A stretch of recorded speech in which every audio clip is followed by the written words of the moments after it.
Hey guys, so today we're going to be making this super cute all in the hoop shaker pin sleeve.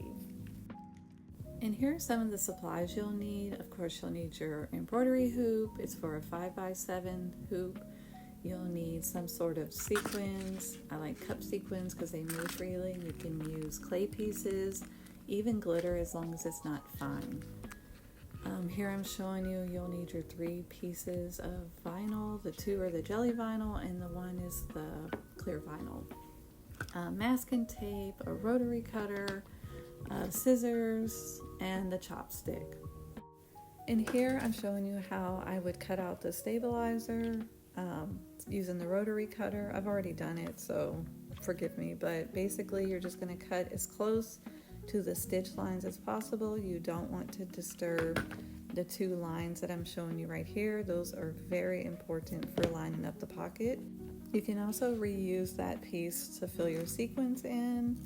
And here I'm showing you that I like to reuse my tape as long as it's sticky. I like to use cutaway stabilizer because then I can just rerun the design multiple times and the stabilizer holds up. Here I'm quickly showing you the measurements. All the pieces for this specific one are 3.5 inches wide. The first 2 pieces that make the pocket, the clear piece and this piece, are 6 inches long about.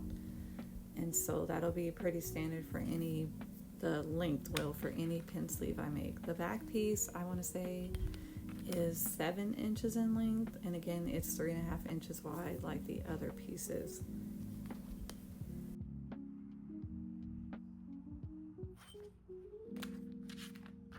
Here I'm showing you how to get the straight edge. You'll of course do this for the first 2 pieces, the 6-inch length pieces. You'll line up your ruler and use your rotary cutter individually. I don't know if it can cut 2 pieces, but basically you do that and you want to line them up flush just like I was showing you. Very straight edge. That will create a nice clean stitch out. Next I'm showing you, I'm using my rotary mat. It's optional, but something with a straight line for you to line up those 2 lines. It's helpful once you have that the 2 pieces. You just use that, you line it up. I was having trouble with the camera, so I had to get a little closer, but you want it to line up perfectly with those 2 lines. And I'm showing you a little closer here. Once you have them nice and perfectly straight, we'll move on to the next step. Next, I take my tape and without moving or disturbing the hoop or the vinyl, I'm going to be very careful and lay it down and press very, very firmly. I like to use a long piece of tape. Now that it's stuck, I can move it so I can get a better view, but basically you want to just really tape it down because this is essentially what is holding it in place, and if it moves or shifts, then it won't stitch properly. So this is very important. Next, we're going to bring it to our hoop and we're going to stitch the pocket out. It should only take a few seconds, or a few minutes I should say. And this is going to create our pocket so that we can fill it with the sequins. As long as you've taped it in place, you shouldn't have any issues with it whatsoever.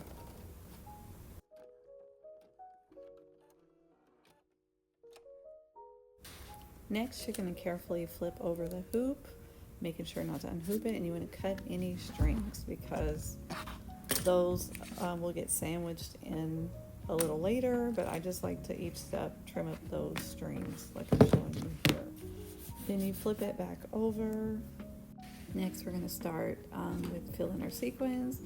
As you can see, I use the chopstick very carefully. You do not want to put too much pressure or you could unhoop the project. That's why the tape needs to be nice and secure. And of course I use that piece of cutaway that I showed you earlier. I had my sequins already filled and I just use it in sort of like an envelope manner, I guess you'll say, and just tuck it in, and then you use your chopsticks to push it down a little bit, which isn't a big concern because it should be just fine. And of course my sequins went everywhere, so I'm just picking up the pieces and add them in one by one, but basically that's the gist of it. Now we're going to run the line stitch that will seal the pocket. This will essentially keep the sequins from coming out, and it just runs a straight stitch, as you'll see here.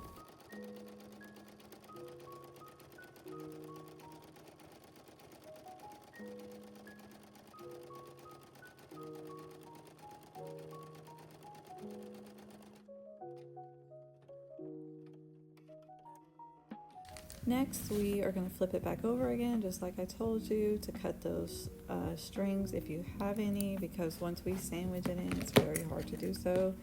You'll flip it over. It looks so pretty. We have all the sequins encased. Next, you will get your back piece, and I just wanted to mention mine has this holographic print on the back, and so I'm showing you that here. You want to make sure, if that's the case, to face it the proper way. And so I'm lining it up within that cutout area.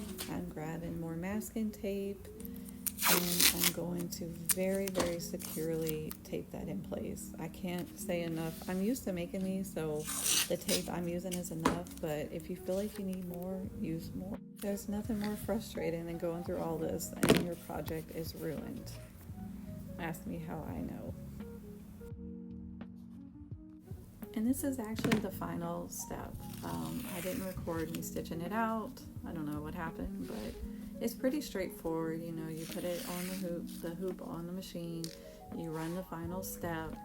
In the file, I have it to where the foot will go up to the top left, and you do not have to stitch that step. It's just so it doesn't get caught on the pocket. But basically, you carefully untape it just so you can preserve your cutaway stabilizer for future use. I have successfully done this with a tearaway stabilizer, but it does get messed up after several uses of the tear and the tape off, so I do advise cutaway if you can. And now we're just gonna trim up any loose threads to make it look nice and neat.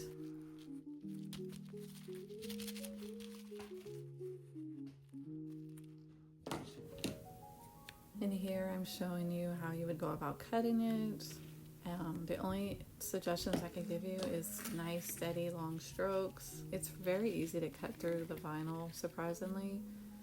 And this is pretty much it. The thing about these is you can create any kind of combination of colors. They're really fun to make. I hope you'll give it a try. Thanks so much for watching.